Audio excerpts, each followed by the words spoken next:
the stats for Matt Ryan, obviously they're through the roof. I mean, close to 5,000 yards passing, 38 touchdowns, 7 interceptions, 117 passer rating. Is there anyone in your mind that competes with him on this MVP scale? If so, who is it, and how can Matt Ryan lose the MVP? So there's 3 guys that compete with him. I don't think Matt Ryan will lose it, nor should he lose it. But the 3 guys that can compete with Matt Ryan on that scale are Aaron Rodgers, Tom Brady, and our good friend who's a running back down in Dallas, Zeke Elliott. Aaron Rodgers, he's had an insane setup. Media might buy into this narrative of him calling his shot for winning the 6 games at the end. Matt Ryan also called his shot. He said, we're going to score 30-plus points a game. He said that right before the first game of the year, after he basically laid an egg in the preseason. So that's just a dumb narrative right there. Then you've got Tom Brady, who, in my opinion, should be disqualified from the award because he didn't play a full season.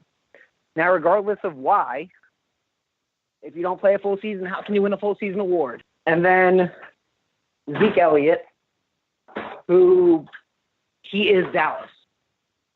Like, their whole life is based around him right now. So I want to follow up a little bit quickly. Obviously, it's Patriot Central Radio. The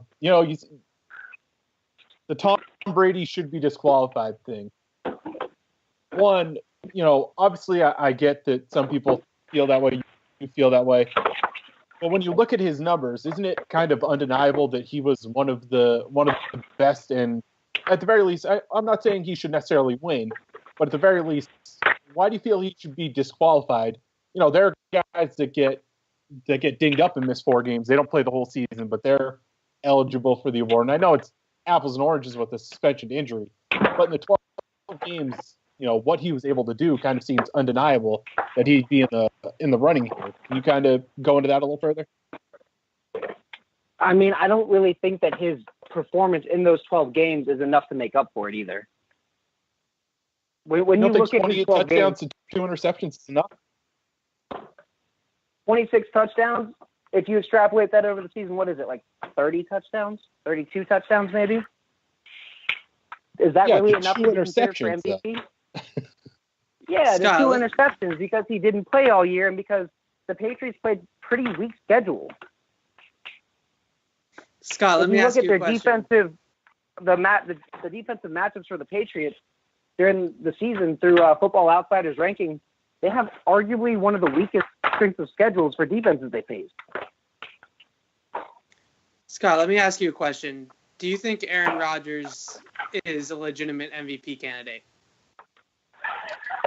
I do think that in any other year, if Matt Ryan hadn't balled out, Aaron Rodgers would run away with it. Okay, so realize because that Matt Ryan had a crazy year, he deserves it more. Like, Matt Ryan had a better year than Aaron Rodgers. Okay, so you realize that Aaron Rodgers' team started 4-5, right? And he had a 93.9 passer rating in his first 9 games, ranked 13th in the NFL. So basically you're saying Aaron Rodgers can stink for 9 games, not stink, but be average. I'll call it average. Be average for 9 games of the season, have an amazing second half of the season, and be more of an MVP candidate of a guy who Pro Football Focus, ESPN, Football Outsiders, you name it, say is the best quarterback in the NFL today. It's when you have to factor in who they played. You have to factor in the conditions they played, as always, but you have to factor in who they played. Aaron Rodgers played tougher defenses than Tom Brady did all year. So, yeah, he was going to have worse stats. And, yeah, he may not look as good as Tom Brady from Pro Football Focus, who, whatever, a site run by a bunch of British dudes. I've lost a lot of respect for Pro Football Focus since Collinsworth bought them. I just gave you 3 different sites. I just gave you 3 different places where you can find Tom Brady in a number 1 next to him in their ratings. You like ESPN's total QBR, you like PFF, you like any of those things, and you're going to find him number total one. ESPN's total QBR is a very arbitrary feeling stat, by the way. So PFF is wrong. Total QBR is wrong. Is Football Outsiders right? Because they have Tom Brady at number one, too. They don't have Tom Brady at number one when you factor in their defenses. I'm just talking about schedule, they don't. I'm just talking about their DVOA, which is their number one stat, their calling card. Tom Brady, number one, right there. Listen, we could argue about this for all night, I am sure, and I understand where you're coming from.